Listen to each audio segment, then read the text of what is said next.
Assalamualaikum warahmatullahi wabarakatuh. Perkenalkan, nama saya Siti Misrotun dengan NIM 2062401 Di sini saya akan mempresentasikan tentang analisis investasi instrumen obligasi. Pengertian analisis kelayakan investasi adalah suatu kegiatan yang perlu investor lakukan untuk mengetahui prospek dari suatu investasi yang mendasari pengambilan keputusan investasi tersebut menguntungkan atau tidak. Obligasi merupakan sebuah produk investasi yang dapat ditemukan di pasar modal. Obligasi merupakan surat pernyataan utang yang diterbitkan oleh pihak terkait, biasanya datang dari pemerintah atau korporasi, namun bisa juga diterbitkan oleh perseorangan. Jenis-jenis obligasi pemerintah. Obligasi ini biasanya berbentuk surat utang negara atau SUN. 2. Obligasi korporasi. Obligasi atau surat utang ini diterbitkan oleh korporasi atau perusahaan. 3. Obligasi retail. Obligasi retail adalah surat yang diterbitkan oleh pemerintah. Obligasi juga dapat dikelompokkan berdasarkan aspek bunganya. A. Obligasi bunga atau interest bonds adalah surat utang yang diterbitkan karena kurangnya uang tunai untuk membayar bunga. Dengan demikian, surat utang baru ini merupakan ganti dari bunga yang tidak dibayar. B. Obligasi dengan bunga tetap, yaitu surat hutang yang diberikan bunga tetap yang dibayar pada setiap periode tertentu. C. Obligasi tanpa bunga atau zero coupon bonds. Konsekuensi dari obligasi yang demikian adalah pemilik tidak memperoleh pembayaran bunga secara periodik. D. Obligasi dengan bunga yang ditangguhkan adalah surat utang yang pada beberapa tahun pertama tidak memberikan bunga. E. Obligasi dengan bunga yang variabel. Jenis obligasi ini diterbitkan untuk menghindarkan kerugian bagi para pemegang obligasi karena terjadi kenaikan tingkat bunga. F. Discount bonds. Obligasi ini dimiskinkan dan dijual kepada para pemodal dengan diskon untuk waktu tertentu. Ketika tiba jatuh tempo, pemegang obligasi mendapatkan jumlah nominal yang tercantum dalam obligasi. Pengkelompokan obligasi juga dapat dibuat berdasarkan jaminannya. Setiap kali pembeli dan pemegang obligasi, selalu saja ada resiko bahwa pihak issuer tak mampu mengembalikan pinjamannya. Untuk menutup resiko tersebut, pihak issuer diisyaratkan untuk memberikan jaminan. Bentuk obligasi berdasarkan jaminannya ini adalah A. Obligasi dengan garansi atau guaranteed bonds. Perusahaan kecil atau yang tidak mempunyai harta yang cukup biasanya sulit untuk menjadi issuer. B. Obligasi dengan jaminan aktiva. Dalam emisi obligasi jenis ini, issuer memberi jaminan dengan aktiva perusahaannya. C. Obligasi yang dijamin dengan real estate mortgage bonds. Jenis ini dapat dibedakan menjadi dua, yaitu 1. Mortgage open end obligasi ini memberikan kemungkinan kepada issuer untuk menerbitkan obligasi berikutnya dengan jaminan real estate yang sebelumnya telah menjadi jaminan.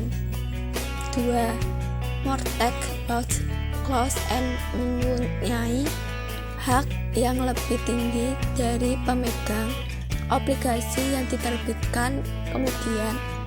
Artinya, pemegang obligasi yang diterbitkan lebih dahulu memperoleh prioritas untuk mendapat pembayaran.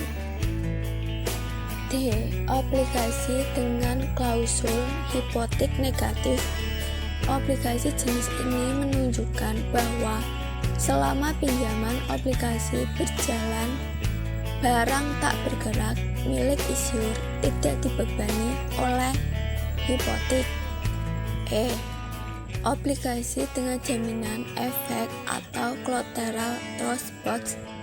Yang terjadi di sini, issuer memberikan jaminan kepada pembeli obligasi dengan efeknya sendiri dalam bentuk portfolio. F. Equipment trust bonds. Untuk obligasi ini, pihak issuer memberikan jaminan kepada para pembeli atau pemegang obligasi merupakan perlengkapan atau peralatan yang dimiliki dan dipergunakannya untuk kegiatan usaha sehari-hari. Emisi obligasi disebutkan di atas bahwa yang dapat mengemisi obligasi adalah pemerintah, BUMN, dan badan usaha swasta. Sekarang ini sudah ada 173 perusahaan telah menjadi emiten atau issuer obligasi di Bursa Efek. Untuk menjadi issuer pemerintah, BUMN, dan badan usaha swasta harus mengikuti suatu proses tertentu. Proses itu antara lain: 1. Penunjukan penjamin pelaksana emisi dan lembaga atau profesi penunjang emisi. 2. Persiapan dokumen-dokumen emisi, rapat-rapat teknisi untuk mengevaluasi dokumen emisi. 3.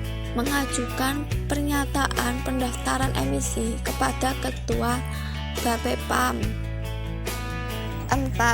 Mengadakan pertemuan dengan para penjamin emisi atau due diligence meeting. 5. Public expose. 6. Setelah pernyataan pendaftaran dinyatakan efektif, issuer melakukan penjatahan dan penawaran umum. 7. Pencatatan obligasi di Bursa Efek. Apa untung ruginya serta bagaimana kaitan obligasi dengan tingkat suku bunga. Sebagai sebuah instrumen investasi, maka obligasi menawarkan beberapa keuntungan yang menarik antara lain: A. Memberikan pendapat tetap fixed income berupa kupon. Hal ini merupakan ciri utama obligasi, di mana pemegang obligasi akan mendapatkan pendapatan berupa bunga secara rutin selama waktu berlakunya obligasi. Bunga yang ditawarkan obligasi umumnya lebih tinggi daripada bunga yang diberikan deposito dalam pembayaran. Bunga obligasi harus didahulukan sebelum perusahaan membayar dividen kepada pemegang saham. C. Bila posisi perusahaan penerbit obligasi mengalami likuidasi, maka pemegang obligasi memiliki hak yang lebih tinggi atas kekayaan perusahaan dibanding dengan pemegang saham. D. Keuntungan atas penjualan obligasi atau capital gain di samping penghasilan kupon pemegang obligasi dapat memperjualbelikan obligasi yang dimilikinya. Jika menjual lebih tinggi dibandingkan dengan harga belinya, maka pemegang obligasi akan mendapatkan selisih yang disebut capital gain. Resiko yang melekat pada obligasi antara lain: A. Resiko likuiditas. Risiko ini melekat pada semua obligasi, baik obligasi pemerintah dan obligasi korporasi. Resiko ini timbul dari kemungkinan tidak liquidnya suatu obligasi diperdagangkan atau tidak mudahnya menjual suatu obligasi di pasar sekunder. B. Resiko maturitas. Resiko ini juga ada pada semua obligasi, tetapi terutama pada obligasi dan berkaitan dengan masa jatuh tempo obligasi. Semakin lama jatuh tempo suatu obligasi, semakin besar tingkat ketidakpastian, sehingga semakin besar resiko maturitas. C. Resiko default. Resiko perusahaan tidak mampu membayar kupon obligasi maupun risiko perusahaan tidak mampu mengembalikan pokok obligasi. D. Resiko tingkat suku bunga atau interest rate risk. Penggerakan harga obligasi sangat ditentukan oleh pergerakan tingkat suku bunga. Pergerakan harga obligasi dibandingkan terbaik dengan tingkat suku bunga. Artinya, jika suatu bunga naik, maka harga obligasi akan turun, dan sebaliknya jika suku bunga turun, maka harga obligasi akan naik. Terima kasih, sekian. Wassalamualaikum warahmatullahi wabarakatuh.